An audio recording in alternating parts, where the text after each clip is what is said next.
तुम्ही कधी कल्पना केली आहे का, की तुमची गाडी अगदी लहान सूक्ष्मजीव किंवा वनस्पतींपासून बनवलेल्या इंधनावर चालू शकते? हो, हे खरं आहे. काही इंधनांची निर्मिती सजीवांपासून केली जाऊ शकते, जे आपण वापरू शकतो. त्यांना जैवइंधन म्हणतात.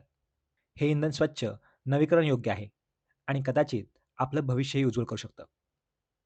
चला तर मग जैवइंधन कसं बनतं आणि या प्रक्रियेत सूक्ष्मजीव कशी महत्त्वाची भूमिका बजावतात ते पाहूया. सुरुवातीला वनस्पती प्रकाश संश्लेषणादरम्यान वातावरणातील सौर ऊर्जा आणि कार्बन डायऑक्साईड शोषून घेतात.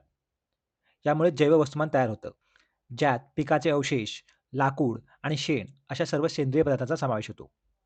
जेव्हा या वनस्पती वाढतात, तेव्हा त्या सेल्युलोजच्या स्वरूपात ऊर्जा साठवतात, जे वनस्पतीच्या पेशीभित्तिकांमध्ये आढळणारं एक प्रकारचं कर्बोदक आहे. एकदा का पिकाची कापणी आणि मळणी झाली, की हे जैव वस्तुमान गोळा केलं जातं आणि विशेष कारखान्यांमध्ये त्यावर प्रक्रिया केली जाते. तिथे सेल्युलोजचे रूपांतर ग्लुकोज या साध्या साखरेत केलं जातं. त्यानंतर या ग्लुकोजचे किण्वन होते, जी यीस्टसारख्या सूक्ष्म जीवांद्वारे घडवून आणलेली प्रक्रिया आहे.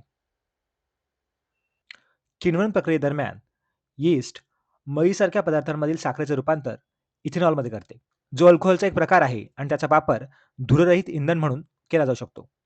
हे द्रवरूप जैवइंधन नंतर कार, ट्रक आणि विमान अशी वाहने चालवण्यासाठी वापरलं जाऊ शकतं. यापेक्षा भारी गोष्ट म्हणजे सूक्ष्मजीव केवळ द्रवरूप इंधनच बनवत नाहीत, तर शहर, शेती आणि उद्योगांमधील कचऱ्याचे विनॉक्सी अपघटन करून मिथेनसारखं वायुरूप इंधन देखील तयार करू शकतात.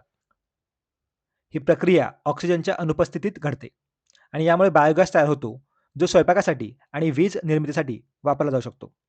सूक्ष्मजीवांनी बनवलेलं आणखीन एक भविष्यातील इंधन म्हणजे हायड्रोजन वायू.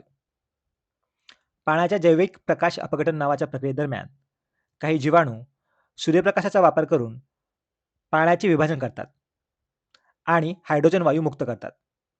याला अनेकदा भविष्यातलं इंधन म्हटलं जातं, कारण ते जाळल्यावर केवळ पाणी तयार होतं.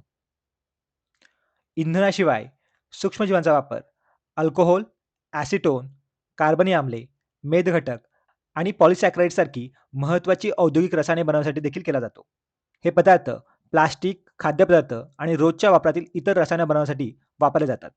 तर हो, जैवइंधन खास आहे, कारण ते वनस्पती आणि सूक्ष्मजीवांसारख्या नवीकरणयोग्य नैसर्गिक स्रोतांपासून मिळतं. ते सर्व स्वरूपात आढळतं. घनरूप इंधन जसे की दगडी कोळसा, शेण आणि पिकांचे अवशेष. द्रवरूप इंधन जसे की वनस्पती, तेल आणि अल्कोहोल.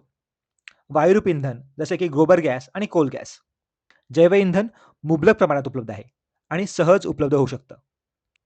आणि सर्वात महत्त्वाची बाब म्हणजे ते भविष्यकाळासाठी स्वच्छ आणि विश्वासार्ह साधन आहे. पुढच्या वेळी जेव्हा तुम्ही रस्त्यावर एखादं वाहन पाहाल, तेव्हा ते सूक्ष्मजीवांनी बनवलेल्या इंधनावर चालत आहे का? असा प्रश्न नक्की विचारा. ही विज्ञानाची ताकद आहे, जी जीवनाचे रूपांतर ऊर्जेत करते.